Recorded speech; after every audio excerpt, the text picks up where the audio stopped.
Psychology says people who cry easily are often misunderstood, not weak, not broken, and definitely not too emotional. And I know exactly what you've been told your whole life. You've been told you're too sensitive. You've been told to toughen up. You've probably spent years apologizing for your tears, feeling that sting in your throat, trying to swallow them back just to make other people comfortable. But what if I told you that your tears aren't a sign that your system is failing?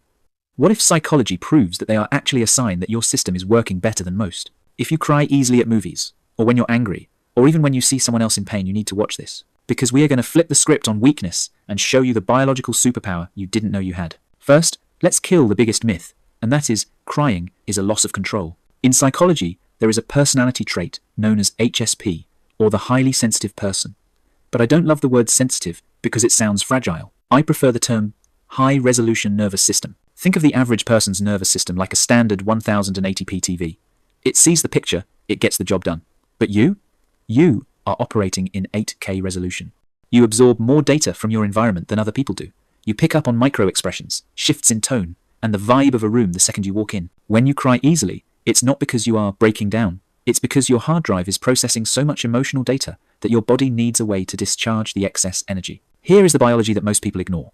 Humans are the only species on Earth that cry emotional tears. Why would evolution keep that trait if it was a weakness? It wouldn't. It kept it because it's a survival mechanism. When you cry, your body releases leucine-enkephalin, a natural painkiller. But more importantly, it forcibly activates your parasympathetic nervous system.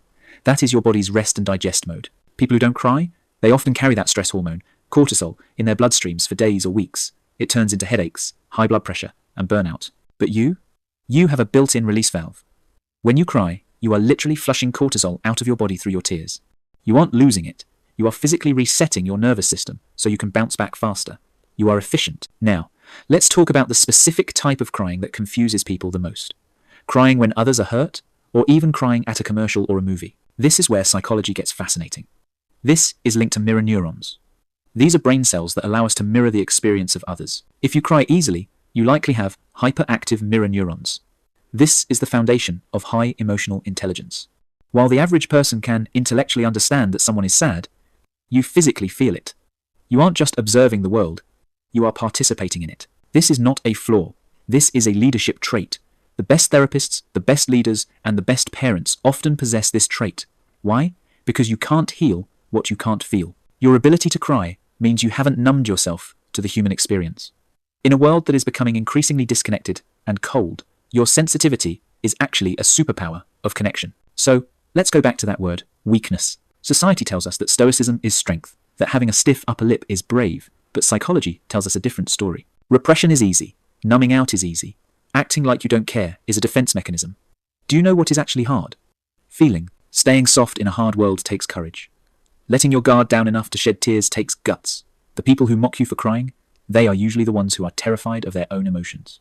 They are uncomfortable with your tears because it reminds them of the feelings they have buried deep inside themselves. You are the one brave enough to process it in real time. So, the next time your eyes well up, whether it's because you're angry, happy, or just overwhelmed by the beauty of a sunset, do not apologize. Do not look down. Your tears are proof that you are paying attention. They are proof that you are alive, and they are proof that your psychology is working exactly as it was designed to. You are not too much. You are just enough. If this video made you feel seen, do me a favor. I want to know who my sensitive tribe is. Leave a teardrop emoji in the comments if you're part of the club. And if you want to understand more about your own psychology and why you act the way you do, hit that subscribe button. We dive deep into the human mind every single week, and I'd love to have you here. I'll see you in the next one.